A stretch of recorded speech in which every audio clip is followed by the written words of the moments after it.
আসসালামু আলাইকুম। আজকে আমি আপনাদেরকে একটি ভয়ঙ্কর রোগ সম্পর্কে বলবো। রোগটির নাম হিউম্যান মেটাপনিলো ভাইরাস, সংক্ষেপে HMPV।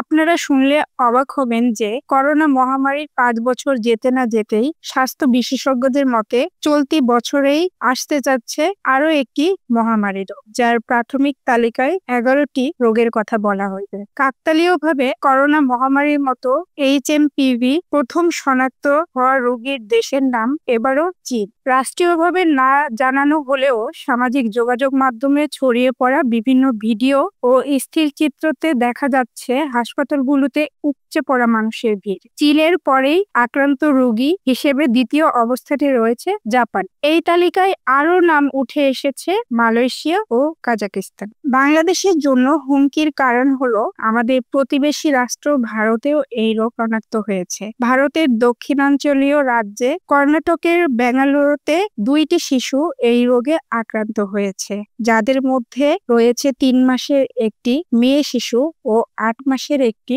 ছেলে শিশু।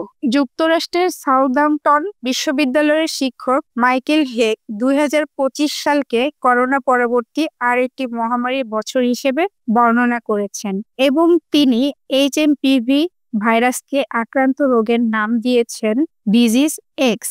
HMPV একটি মারাত্মক ছোঁয়াচে রোগ। প্রাথমিক উপসর্গ হিসেবে নাক দিয়ে পানি পড়া, কাশি ও জ্বর দেখা দিতে পারে। চীন ও ভারতের চিকিৎসকরা এই রোগে আতঙ্কিত না হয়ে সবাইকে সচেতন হতে বলেছেন।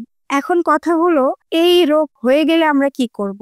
এই মহামারী থেকে বাঁচার উপায় কি? তেমন কঠিন কিছু না। করোনার সাথে আমরা ফাইট করে জিতে গেছি, ঠিক এইভাবে আমরা এই রোগ থেকেও মুক্তি পাবো। ঘরের বাইরে গেলে সবাইকে মাস্ক পরিধান করতে হবে, বাসায় এসে ভালোভাবে সাবান দিয়ে হাত ধুতে হবে। পাশাপাশি উপসর্গ দেখা দিলে পর্যাপ্ত বিশ্রাম নিতে হবে এবং অবস্থার অবনতি হলে চিকিৎসকের কাছে যেতে হবে।